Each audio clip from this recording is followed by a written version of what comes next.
Oh, huwag kang lalapit, naka-video ka. Ha? Naka-video ka, ipopost kita sa social media.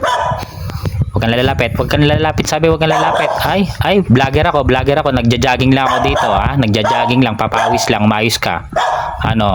Yan tayo, susumbong kita, papost kita sa social media. Sige. Ay pa tumigil, ha? Sige. Oh, yan, ganyan.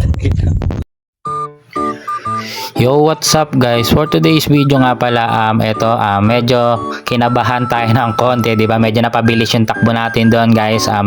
Hindi takbo pala, bumilis yung tibok ng puso natin kasi di ba, biglang may asong dumating doon. So, syempre, parang bagong panganak pa naman. So, hindi ko alam kung kaninong aso yung kulay white na yan.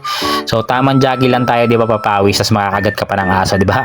Bad trip yun, di ba? Kaya medyo nakakakaba talaga mag-jogging sa mga ganitong lugar sa subdivision or kaya sa mga may bahay-bahay kasi hindi mo alam, baka biglang may asong makagat sa'yo. Pero syempre, konting ingat na lang. Next jogging ko, magpapalit na ako ng ruta. Siguro hindi na ako dyan banda magja-jogging, di ba? Ayoko naman makagat ng aso.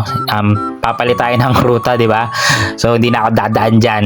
Nauubos na yung mga aso nyo. Pakitali naman, please lang, ha? May aso din kami, pero syempre, yung sa amin lagi nakatali, nasa loob na ng gate. Nakakawala rin naman, pero syempre bihira yun at di rin naman namin gusto yun, di ba?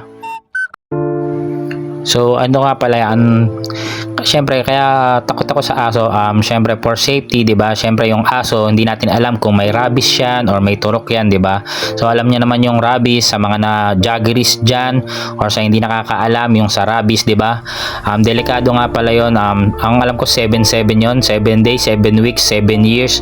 Hindi mo alam kung kailang tatalab yung rabies at baka umakyat yun sa utak, tsaka pwedeng ikamatay natin yon, guys. So kaya di bali ng takot sa aso, wag lang makagat ng aso, di ba? For safety reason lang, di ba?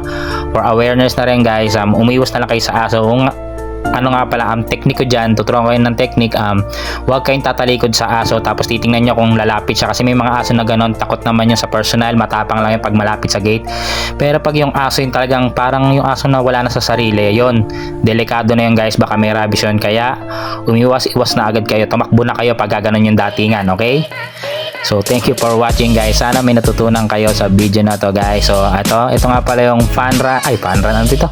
Jaggeries era natin, guys. So, healthy living tayo, guys. So, thank you for watching. Salamat, pa-like and share ng video na to. So, subaybayan yung mga jogging era natin, guys. So, thank you. Bye-bye.